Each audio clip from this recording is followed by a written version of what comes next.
तो दोस्तों, movie explain series में आपका फिर से स्वागत है। आज हम बात करने वाले हैं थॉर मूवी की।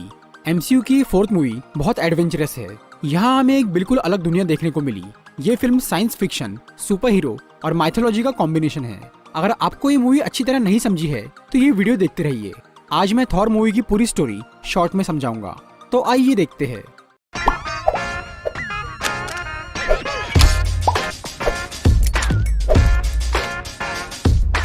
ये मूवी बेस्ड है नॉर्स माइथोलॉजी पर, जिसमें 9 रियल्म्स यानी 9 प्लैनेट्स की बात की गई है। कई अलग अलग गैलेक्सीज के ये 9 प्लैनेट्स एक स्ट्रक्चर के थ्रू आपस में जुड़े हुए हैं, जिसे यग्ड्रसिल कहा जाता है। यग्ड्रसिल के सेंटर में है प्लैनेट अर्थ, जिसे मिडगार्ड भी कहा जाता है। इन सभी प्लैनेट्स में सबसे खास है एसगार्ड, जहाँ पर एक बहुत पावरफुल एलियन रेस रहती है, जिन्हें धरती के लोग गॉड यानी देवता मानते हैं। एसगार्ड के लोग यानी एसगार्डियंस सदियों से इन 9 ग्रहों की रक्षा कर रहे हैं। सन 965 में योटनहाइम नाम के एक प्लेनेट, जहां पर फ्रॉस्ट जायंट्स यानी बर्फीले दानव रहते हैं, वहां के राजा लॉफी ने 9 रियल्म्स पर कब्जा करने की ठानी और इसकी शुरुआत उसने इंसानी दुनिया से की। फ्रॉस्ट जायंट्स इस पूरे ग्रह को बर्फ से ढककर यहाँ राज करना चाहते थे, मगर तभी एसगार्ड के राजा ओडिन अपनी फौज के साथ धरती पर पहुंच जाते हैं और वो अपनी ताकत से उन सभी राक्षसों को उन्हीं की दुनिया में वापस भेज देते हैं, जिसके बाद फ्रॉस्ट जायंट्स से उनका खास हथियार छीन लिया जाता है। और फिर योटनहाइम का राजा लॉफी ओडिन के दबाव में आकर एक शांति समझौता करता है कि अब से वो किसी को परेशान नहीं करेगा। फिर कई सालों बाद सन 2011 में जब ओडिन बहुत बूढ़े हो जाते हैं, तो वो अपने बेटे थॉर को एसगार्ड का राजा बनाने का फैसला करते हैं। थॉर, जो कि गॉड ऑफ थंडर यानी तूफान का देवता है, वो राजा बनने के लिए बहुत उत्सुक और खुश था, मगर उसका भाई लोकी इस बात से बहुत दुखी था। लोकी थॉर से जलता था क्योंकि थॉर बहुत ताकतवर था और लोकी थोड़ा कमजोर, पर लोकी जादुई कलाओं में बहुत माहिर था। जिस दिन थॉर राजा बनने वाला था, उस दिन लोकी ने अपनी जादुई शक्तियों से कुछ फ्रॉस्ट जायंट्स को एसगार्ड में दाखिल कर दिया, ताकि इससे थॉर का राज्याभिषेक रुक जाए। वो फ्रॉस्ट जायंट्स अपना कैस्केड यानी पिटारा चुराने की कोशिश करते हैं, मगर ओडिन अपनी खास मशीन डिस्ट्रॉयर की मदद से उन्हें रोक देते हैं।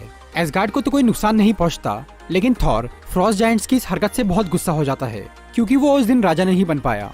वो अपने पिता को योटनहाइम पर हमला करने के लिए बोलता है, लेकिन ओडिन अपने शांति समझौते की वजह से कुछ नहीं करते।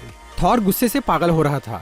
तभी लोकी उसे चालाकी से सलाह देता है कि उसे ओडिन के खिलाफ जाकर योटनहाइम पर हमला करना चाहिए। फिर थॉर अपने 4 दोस्तों और लोकी के साथ योटनहाइम जाता है और वहाँ वो सब कई राक्षसों को मारते हैं, पर आखिर में ये लोग फ्रॉस्ट जायंट्स के आगे कमजोर पड़ जाते हैं। तभी ओडिन वहाँ पर पहुँचते हैं और वो थॉर और उसके साथियों को बचाकर वापस एसगार्ड लाते हैं। थॉर की वजह से योटनहाइम और एसगार्ड का शांति समझौता अब टूट चुका था, इसीलिए ओडिन उससे बहुत नाराज हो जाते हैं। वो थॉर से उसकी शक्तियाँ और उसका हथौड़ा म्यूनिर छीन लेते हैं और फिर ओडिन म्यूनिर पर एक जादुई मंत्र डाल देते हैं, जिससे कि उस हथौड़े को सिर्फ वही लोग उठा पाए जो कि उसके लायक हो, और जो कोई भी उसके काबिल होगा तो उस हथौड़े को उठाते ही उसमें थॉर की शक्तियाँ आ जाएंगी। फिर ओडिन थॉर और उसके हथौड़े को धरती पर फेंक देते हैं। फिर थॉर आके गिरता है न्यू मैक्सिको शहर में। यहाँ वो कुछ साइंटिस्ट से टकरा जाता है, जिनमें से एक थी जेन फॉस्टर, जो कि एक एस्ट्रोफिजिसिस्ट यानी अंतरिक्ष वैज्ञानिक थी। जब जेन अपने साथियों के साथ स्पेस की स्टडी कर रही थी, तब थॉर बाइफ्रॉस्ट ब्रिज यानी एक वर्म होल से वहाँ पर आकर गिरता है। जेन फॉस्टर के लिए ये घटना काफी बड़ी थी, क्योंकि इस खोज से उसका नाम बहुत ऊंचा हो सकता था, इसीलिए वो थॉर को अपने साथ रखकर उससे बहुत सवाल जवाब करती है। थॉर का हथौड़ा म्यूनिर भी न्यू मैक्सिको शहर में ही गिरा था। वहाँ के लोग उसे उठाने की बहुत कोशिश करते हैं, पर वर्दिनेस के एन्चेंटमेंट यानी उस जादुई मंत्र की वजह से कोई भी उसे उठा नहीं पाता, क्योंकि कोई भी उसके काबिल नहीं था। ये हथौड़ा जब शील्ड की नजर में आता है, तो वो लोग उस जगह के आसपास घेराबंदी कर लेते हैं और शील्ड के एजेंट्स जेन फॉस्टर से उसकी रिसर्च का सारा डेटा छीन लेते हैं, ताकि इस रहस्यमयी घटना के बारे में किसी को भी पता न चल सके।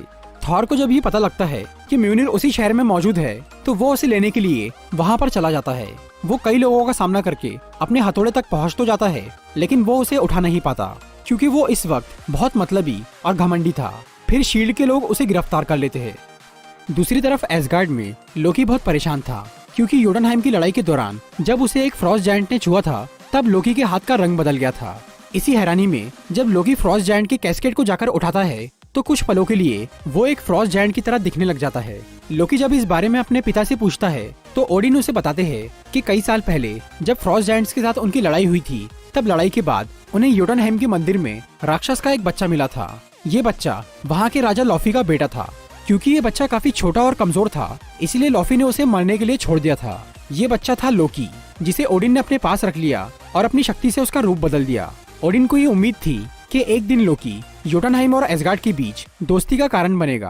पर ये पूरी सच्चाई जानने के बाद लोकी ओडिन पर बहुत गुस्सा होता है और इतने सारे सदमों को झेलने की वजह से ओडिन की तबीयत बहुत खराब हो जाती है और वो ठीक होने के लिए गहरी नींद यानी ओडिन स्लीप में चले जाते हैं। इसके बाद लोकी को एसगार्ड का टेम्पररी किंग बनाया जाता है और लोकी मौके का फायदा उठाने के लिए योटुनहेम जाता है और वो लॉफी को बोलता है कि अगर वो ओडिन को मार दे तो वो उन्हें उनका कैस्केट वापस कर देगा। इससे योटुनहेम को भी फायदा होगा और लोकी भी हमेशा के लिए एसगार्ड का राजा बन जाएगा। लॉफी ये सौदा मंजूर कर लेता है। फिर लोकी थॉर से मिलने के लिए धरती पर जाता है और वो उसे झूठ बोलता है कि ओडिन मर चुके हैं और अब थॉर को एसगार्ड में आने की सख्त मनाही है। इसके बाद डॉक्टर सेल्विग जो कि जेन फॉस्टर के पार्टनर है, वो थॉर को शील्ड की गिरफ्त से छुड़वा लेते हैं और अब थॉर एसगार्ड को भूलकर धरती पर ही रहने की सोच लेता है।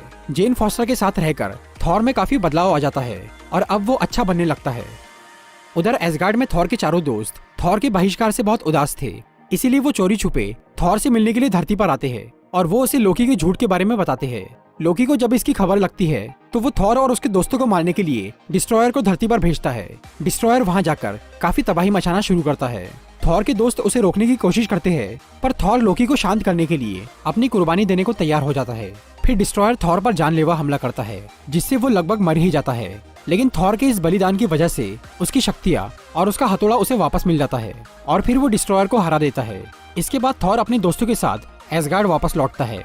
इधर एसगार्ड में ओडिन को मारने के लिए लॉफी वहां पहुंच जाता है, लेकिन जब वो ओडिन को मारने ही वाला होता है तो लोकी लॉफी को धोखा देकर उसे मार डालता है ताकि वो ओडिन की नजर में अच्छा बन सके। इतने में ही थॉर एसगार्ड पहुंचता है और उसकी और लोकी की लड़ाई शुरू हो जाती है। लोकी इस कोशिश में लगा था कि वो सभी फ्रॉस्ट जायंट्स को मार के ओडिन को ये दिखा सके कि वो उनका लायक बेटा है। इसीलिए लोकी बायफ्रॉस्ट का इस्तेमाल करके योटुनहेम को तबाह करना शुरू करता है, लेकिन थॉर उसे ऐसा करने नहीं देता क्योंकि अब वो दयालु बन गया था।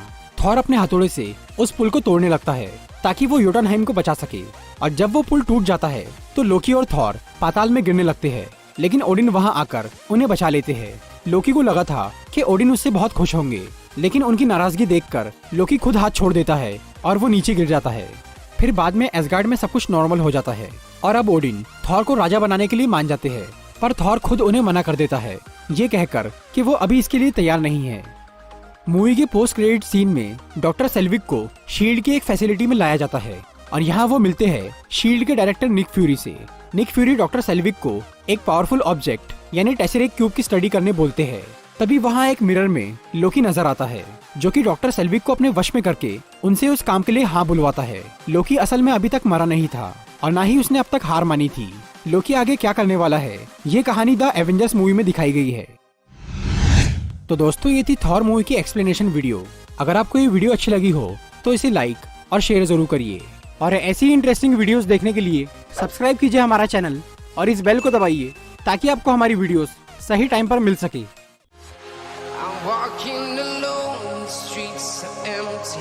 The only thing I can see is my own silhouette. I'm getting stronger, step by step. The clock is ticking, but there's no time for me.